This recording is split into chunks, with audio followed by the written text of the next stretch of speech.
नूर मेजी को देखकर रोए जा रही थी। भागकर उसके पास पहुंची और उसके हाथ खोलने लगी। उसे यकीन नहीं हो रहा था कि सालार ने उससे इस हद तक जुल्म किया है। जल्दी से उसके हाथ खोलकर उसे बड़ी मुश्किल से चेयर पर बिठाया और पानी का गिलास उसके लबों से लगाया। मेजी एक ही सांस में सारा पानी गटागट पी गई। न जाने कब से प्यासी थी। और दूं पानी? नूर उसके तेजी से पानी पीने पर उससे अटकते हुए पूछने लगी, साथ में रो भी रही थी।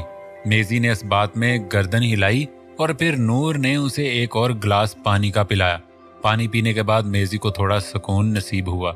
नूर, नूर मुझे ले जाओ यहाँ से, वो मुझे पागल कर देगा। न मारता है न बख्शता है। प्लीज मुझे बचाओ इससे, प्लीज। इतनी तो बड़ी गलती नहीं की मैंने कि वो मुझे अजियत पे अजियत दिए जा रहा है। प्लीज नूर, मैं तुम्हारे आगे हाथ जोड़ती, ले जाओ मुझे। मेजी को जैसे ही थोड़ी हिम्मत मिली वो नूर के आगे हाथ जोड़कर गिड़गिड़ाने लगी कि वो उसे यहाँ से ले जाए। बोलते हुए अचानक मेजी बेहोश हो गई। नूर उसे देखकर बौखला गई और दौड़ती हुई बाहर आई और 2 गार्ड्स के हमरा वापस आकर उनकी मदद से मेजी को उठाया और गाड़ी में डालकर हॉस्पिटल चली गई और फिर रास्ते में ही घर फोन मिला दिया। उसे समझ ही नहीं आ रहा था कि वो क्या करे। बौखलाहट में वो पसीने से भीग चुकी थी। सालार पर तो उसे बेइंतहा गुस्सा था, इसलिए उसके बारे में तो वो गलती से भी नहीं सोचना चाहती थी। रिंग जा रही थी और नूर बेचैनी से मुंतजिर थी। आखिर को इतने सालों बाद जो किसी अपने की आवाज सुनने वाली थी। सब लोग इस वक्त शाम की चाय हमेशा की तरह एक साथ तो पी रहे थे, मगर हर कोई अपने ही ख्यालों में गुम था। अब्बू जान, मुझे आपसे कुछ बात करनी थी। सदीक अकबर अपनी चाय का एक घूंट लेते हुए बोले। कहो, क्या कहना है तुम्हें? दादा जान हमतन गोश हुए। मैंने सोचा है कि क्यों ना कराची में अपने बिजनेस की एक और ब्रांच खोल ली जाए। मेरे ख्याल से तो बेहतर रहेगा, क्योंकि कुछ सालों से हमें प्रॉफिट काफ़ी रिसीव हुआ है और वैसे भी जितना जड़ें फैलें उतना ही हमारे बच्चों के लिए बेहतर होगा। और साथ में मैंने ये भी सोचा था, इस ब्रांच से हासिल होने वाला आधा प्रॉफिट हम ट्रस्ट वगैरह में और आधा नूर के ख्वाब पर लगाएंगे। नूर बच्ची चाहती थी कि वो एक स्कूल खोलेगी गरीब बच्चों के लिए, मगर शायद किस्मत को मंजूर ही नहीं था कि वो इसकी बुनियाद अपने हाथों से रख सके। सदीक मिर्जा आंखों में उमड़ आने वाले बेसाख्ता आंसुओं को पीछे धकेल कर गमजदा लहजे में बोले, आपका क्या ख्याल है अबू जान? ख्याल बुरा नहीं है बेटा, बल्कि बहुत अच्छा है।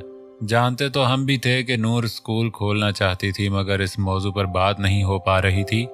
अच्छा किया जो तुमने ही आगाज कर लिया। ठीक है, तो फिर इस मंसूबे पर जल्द से जल्द अमल किया जाए। दादा जान अपनी प्याली खाली करके टेबल पर रखते हुए बोले, क्योंकि उनकी भी यही ख्वाहिश थी। मगर फिर वही के नूर के जिक्र से फिर कहीं गमगीन माहौल ना हो जाए। जी अबू जान, जरूर। सदीक मिर्जा बड़े होने के नाते बात रख चुके थे और तायद भी मिल गई थी। बाकियों को भी कोई एतराज नहीं था, वो भी दिल से इस आइडिया को सराह रहे थे। ठीक है, तो फिर मैं आज ही, इससे पहले कि सदीक मिर्जा कुछ कहते, बीच में ही लाउंज में रखे फोन ने चीखना शुरू कर दिया। मैं देखती हूँ आप रहने दे ताया जान। इससे पहले कि सदीक मिर्जा उठकर फोन रिसीव करते, रुबाब जो ट्रे में खाली चाय की प्यालियां उठाकर ले जा रही थी उन्हें रोकते हुए बोली। रुबाब ट्रे टेबल पर रख कर मुड़ी और फोन उठाकर कान से लगाया। अस्सलामुअलैकुम। ये यहाँ का रूल था कि हेलो की बजाय सलाम किया जाए। वैसे तो सब कभी कभी कटौती कर जाते थे, मगर ज्यादातर सलाम ही किया जाता था। अस्सलामुअलैकुम। दूसरी तरफ से जब कोई ना बोला तो रुबाब ने दूसरी बार जरा जोर से सलाम किया, क्योंकि उसे गाड़ियों का शोर सुनाई दे रहा था। दूसरी तरफ नूर इतने सालों बाद रुबाब की आवाज सुनकर सुन हो गई। वो बस उसकी अस्सलामुअलैकुम की गर्दान ही सुने जा रही थी। कौन है? किससे बात करनी है आपको? देखें, जो कोई भी है, अब अगर ना बोले तो मैंने फोन रख देना है। रुबाब ने झिंझलाते हुए धमकी दी कि वो फोन ही रख देगी। उसे लग रहा था कि बुरहान उसे जानबूझकर तंग कर रहा है, क्योंकि अच्छी तरह से जानता था कि इस वक्त वो सबको शाम की चाय सर्व करती है। नहीं। नूर ने जब फोन रखने का सुना तो फौरन से बोली कि मुबादा रुबाब फोन रख ही ना दे। कौन कौन बोल रहा है? रुबाब आवाज तो पहचान गई थी, मगर फिर भी जब नूर मर चुकी है तो वो कैसे फोन कर सकती है, इसलिए अटकते हुए पूछा कि कौन है। नूर? फोन से निकलने वाली एक बार फिर से आवाज ने रुबाब के 14 तबक रोशन कर दिए थे। नूर ने चंद बातें की थी, जो भी था, पर फिलहाल उस वक्त मेजी को ठीक करना था। कॉल कब की ड्रॉप हो चुकी थी, मगर रुबाब थी कि अभी तक फोन कान से लगाए साकित खड़ी थी। किसका फोन था बेटा? सब खैर तो है ना? अकबर मिर्जा रुबाब के सकते को देखकर परेशान से आगे बढ़े और कंधे पर हाथ रखकर पूछा, बोलती क्यों नहीं हो बेटा, बताओ ना। सिकंदर मिर्जा ने भी बेकरारी से इस्तफसार किया और साथ ही दिल में दुआ की कि सब खैर हो, अब मुझ में और सदमा सहने की जरा सी भी हिम्मत नहीं है। नूर का फोन था क्या? सब ही को झटका लगा था। आखिर रुबाब ने बात ही ऐसी की थी। सब मुंह खोले रुबाब की बात गौर से सुन रहे थे, जो नूर ने रुबाब को सिरसरी सा बताया था। मेजी की हालत और हॉस्पिटल जाने के बारे में। फिर सब ही घर की तमाम औरतों समेत हॉस्पिटल की तरफ दौड़े थे। जैसे ही थके हारे सालार ने डोर खोला तो सामने पड़ती नजर ने उसे शॉक्ड कर दिया था। ऐन? ऐन कहाँ है? कहाँ है मेरी ऐन? ऐन! कुछ पल तक तो सालार ऐसे ही उठ हुए रंग के साथ खड़ा रहा, फिर भागकर बेड के पास आया और फिर पूरा कमरा चेक करने के बाद वो पूरे घर में पागलों की तरह दौड़े जा रहा था। उसे खदशा था कि कहीं सुहेल खान ने तो नहीं। अगर उसके पीछे तुम हुए ना सुहेल खान, तो इस बार मैं तुम्हें अपने हाथ से मार दूंगा। उसकी धाड़ की आवाज पर कुछ मुलाजिम दौड़ते हुए उसके पास आए थे। बताओ कहाँ है मेरी ऐन? सालार ने एक मुलाजिम का गिरेबान पकड़कर उससे झंझोड़ कर रख दिया था।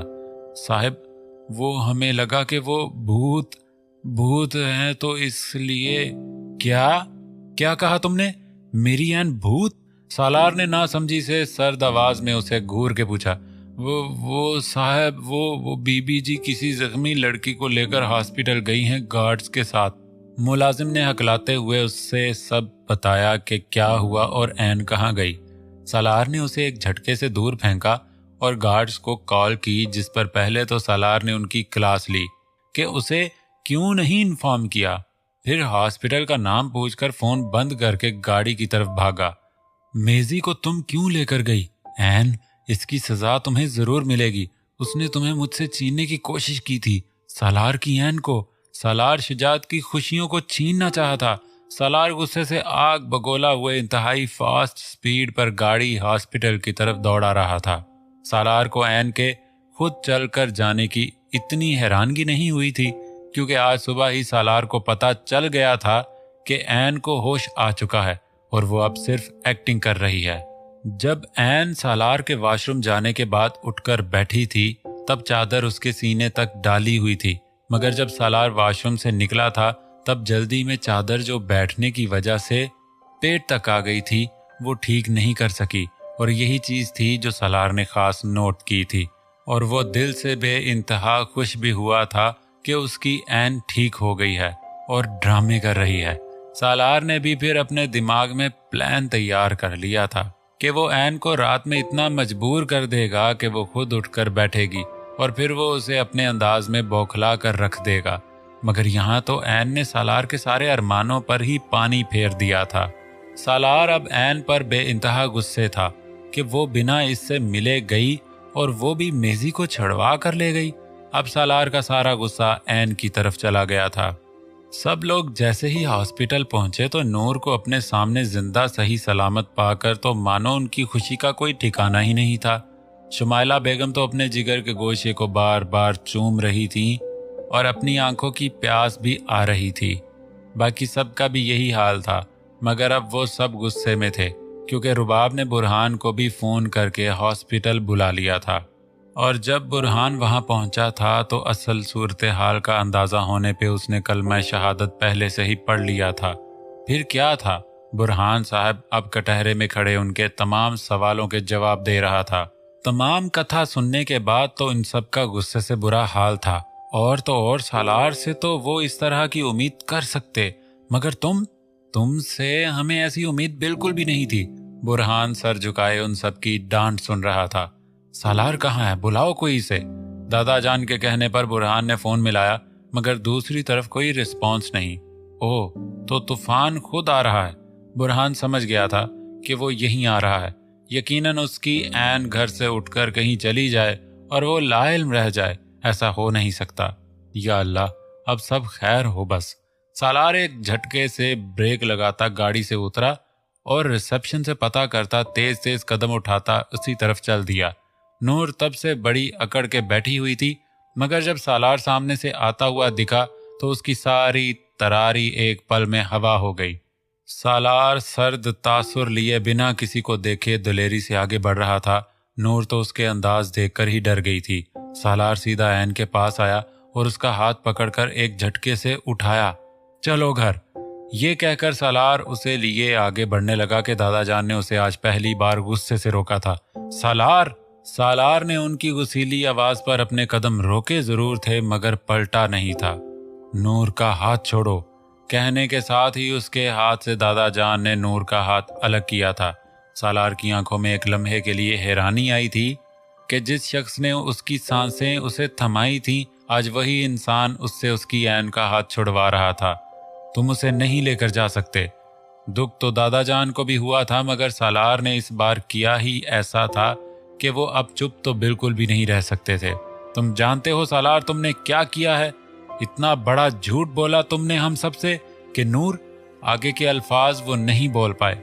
जानते हो कितना तड़पा हूं मैं इसके लिए, मगर तुमने तो हमें तोड़ दिया सालार। बहुत तकलीफ दी है तुमने हम सबको। दादा जान गम से चूर थके थके से बोले। अबू जान, नूर हमारे साथ जाएगी। मैंने तो इसे अभी जी भर कर देखा भी नहीं है। सालार तब से अब तक खामोश खड़ा था, मगर उनकी ऐन को रोकने की बात पर उसने सर्द नजरें उनकी तरफ मोड़ी। फिर ऐन को देखा। तुम रुकना चाहती हो? गर्राती सरगोशी में सालार ने ऐन के कान में तकरीबन मुंह घुसाकर बोला था। ऐन तो उसकी हरकत पर फौरन से पीछे हुई थी और अपना हाथ छुड़वाते हुए बोली थी, हाँ मैं रुकूंगी अम्मी के पास। डरते डरते उसने हिम्मत करके बोल ही दिया था, मगर उसे अपनी गलती का एहसास तब हुआ जब सालार एक सेकंड भी रुके बिना कुछ बोले लंबे लंबे डग भरता वहां से चला गया। ऐन की आंख में आंसू झिलमिलाए थे उसे जाते हुए देखकर। नूर बेटा, क्या कर रही हो यहाँ खड़े होकर? चलो नीचे दोनों बच्चियां, जब से तुम्हें ढूंढ ढूंढ कर बेहाल हो गई हैं। नूर खिड़की के सामने खड़ी होकर अपने ख्यालों में गुम थी कि शुमाइला बेगम ने उसे प्यार से कहा। नूर को यहाँ आए 1 महीना हो चुका था, मगर सालार था कि जब से गया था तब से वापस नहीं आया था। बुरहान से उसे पता चला था कि वो लंदन चला गया है। जरूर इस चुड़ैल के पास ही गए होंगे जिसे दूसरी शादी कर रहे थे। बेसाख्ता उसके आंसू बहे थे जो उसने बेदर्दी से रगड़े थे, और जख्मी मुस्कुराहट सजाए नीचे चली आई थी जहां सब उसका इंतजार कर रहे थे, और खास करके तानिया और माहिनूर जो कि अब उसकी जान बन गई थी। वो थी ही इतनी प्यारी कि दिल करता बस उनसे बातें ही करते जाए। इन दोनों के बारे में सोचकर ऐन के लबों पर खूबसूरत सी मुस्कान आई थी। बुरहान वक्तन फवक्तन सालार से कांटेक्ट में था, जिसमें वो सिर्फ सुहेल खान से रिलेटेड ही बात करता और किसी बारे में नहीं। लेकिन जब बुरहान ने उसे ये खबर सुनाई कि सुहेल खान और माहविश पकड़े गए हैं और उन्हें फांसी की सजा सुना दी गई है, तो उसके बाद तो सालार ने उससे भी अपना राब्ता मुनक़ता कर दिया था। मेजी का हॉस्पिटल में इलाज चल रहा था। वो दिमागी तौर पर बहुत अपसेट हो चुकी थी। दिन यूं ही गुजरते जा रहे थे, मगर आकर कोई रुका हुआ था तो वो ऐन थी जो सालार की बेरुखी बर्दाश्त नहीं कर पा रही थी। उसे रह रह कर रोना आ रहा था कि क्यों उसने रुकने का कहा था, मगर फिर दूसरे ही पल ढीठ बन जाती कि अच्छा ही हुआ, कम से कम मेरे सामने तो वो अपनी इस सो कॉल्ड दूसरी बीवी से रोमांस झाड़कर मुझे जला तो नहीं पाएंगे। दूसरी तरफ सालार अभी तक ऐन पर गुस्से था, और ऊपर से ऐन ने जो हॉस्पिटल में किया था तब तो उसे और ही आग लगी थी। अब न जाने ये लावा कब और कैसे फटना था, मगर सालार अच्छी तरह सोच चुका था कि उसे क्या करना है।